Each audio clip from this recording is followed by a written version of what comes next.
So today we're going to unpack a modern fable. It's this really powerful story with some heavy, timeless lessons about community, grief, and, yeah, the devastating price of revenge.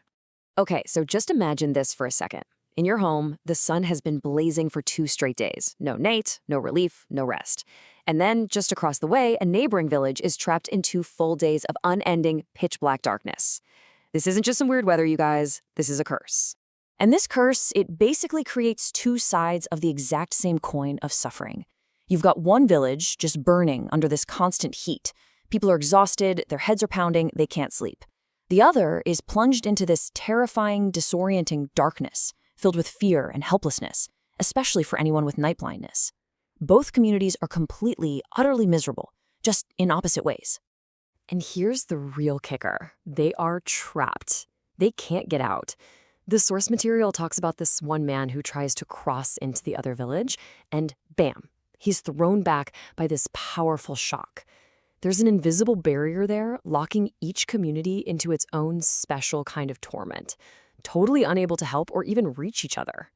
So we get what the curse is. But the real question, the one we gotta ask, is why? Why is this all happening? Well, as we're about to see, this supernatural nightmare has a deeply human and really tragic origin story. This is where our hero comes in, a young boy named Rashawn. While everyone else is just suffering, his curiosity leads him to this little house sitting between the two villages. He hears laughter coming from inside, which is weird, right? So he creeps closer, and he overhears a conversation that reveals the entire awful truth. And who does he hear? Well, this is the old woman. The villagers call her a witch, someone they're afraid of, someone they avoid. But she wasn't always the villain. Turns out she hired a powerful holy man, a sadhu, to cast this curse, all because of a consuming, heartbreaking grudge. So her story, it's just a flat-out tragedy of neglect. Years ago, her child was deathly ill. Desperate, she went door to door in both villages, literally begging for help. But because she was poor and outcast, they all refused. They didn't just say no, they humiliated her, turned her away. And that right there, that's the first crack in the foundation of this community. A failure of empathy that's about to have devastating consequences. Her child died, alone. And in that moment of absolute grief and abandonment, all that pain, it curdled into a vow for vengeance. And these are the words Rashawn overhears, the words that fuel this entire curse. I will teach them what pain and humiliation are. See, she's not just looking for justice. She wants them to suffer, exactly like she suffered. She wants them to know the helplessness she felt. And that's the heart of it all. This entire supernatural disaster is being powered by one person's unresolved, ignored grief. So, this darkness, it feels completely hopeless, right? But even in the deepest night, a little bit of light can make a huge difference. Rashawn, now that he knows the secret, decides he just can't stand by and watch his people suffer. He comes up with a plan. It's a pretty simple plan, really, but incredibly brave for a kid. He knows the sadhu's power comes from a special water pot, a kamandal. He figures if he can just get that pot and use the water, he can undo the whole thing. So he confronts the sadhu, this tiny boy against a powerful sorcerer, and in this one moment of pure daring, he snatches the pot, breaks the curse, and restores balance to the villages. And he does it. Rashawn actually succeeds. The sun sets in the village of day, and it rises in the village of night. The invisible wall is gone. He's a hero. But here's the heartbreaking part. In his confrontation with a furious sadhu, the small boy is killed. He paid the ultimate price for his courage. The villagers are free, but that relief, it just evaporates when they find Rashawn's body. And this is where the cycle gets truly vicious. Because just like the old woman's grief turned into rage, so does the grief of Rashawn's father, Kailash. His words are almost a perfect echo of the old woman's vow. The cycle of pain isn't over. It's just found a new person to infect. Kailash, standing over his son, swears that the people responsible will not be forgiven. They will be punished. The desire for revenge has now taken root in the very people who were just its victims. And just when you think it can't get any worse, it does, horrifically.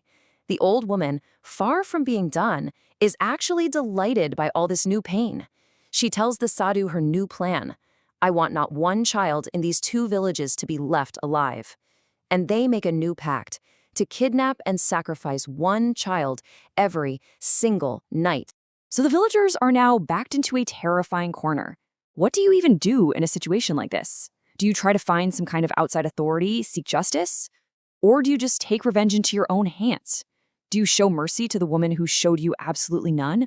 Or do you answer her violence with your own to end the threat for good? Led by this grieving, furious father, Kailash, they make their choice. No trial, no justice, just blood for blood. They decide that the old woman must die. And they narrow it all down to a single target. Just one. They get it in their heads that by destroying the source of all their pain, they can finally break the cycle of violence and protect their children. So that night, a mob surrounds her house, they set it on fire, and the old woman dies in the blaze. So, they got what they wanted. The sadhu is driven away, the threat is over, they have their victory. But now we have to ask ourselves, what was the real cost of this cure? So what are we supposed to take away from this whole fable? Well, first, we see how grief, when it's just left to fester by a community, can turn into something truly monstrous. We see that their first mistake, failing to help one suffering person, almost destroyed everyone. And tragically, we see that the cycle of violence is incredibly hard to break, and that Rashan, the story's one true hero, was ultimately just lost in the crossfire of 2 competing quests for revenge. When you look at the final tally, it's really just a balance sheet of pure sorrow. The old woman, she got her revenge, but she lost her child and then her own life. Kailash, he got his revenge, but lost his son. And the villages, yeah, they got their normal lives back, but they lost an innocent child and, in the act of burning a woman alive, they lost their own innocence too. And this is the final crucial lesson that one of the villagers finally figures out. The problem wasn't the witch.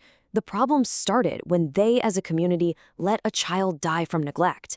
They finally get it now. Their own lack of compassion is what created the monster they had to destroy.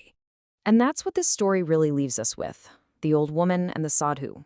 What they did was monstrous, no question. But the fable kind of pushes us to ask something harder. When a society ignores the suffering of its most vulnerable members, how much responsibility does it bear for the rage that follows? It's a heavy question, and one this story leaves for us to answer for ourselves.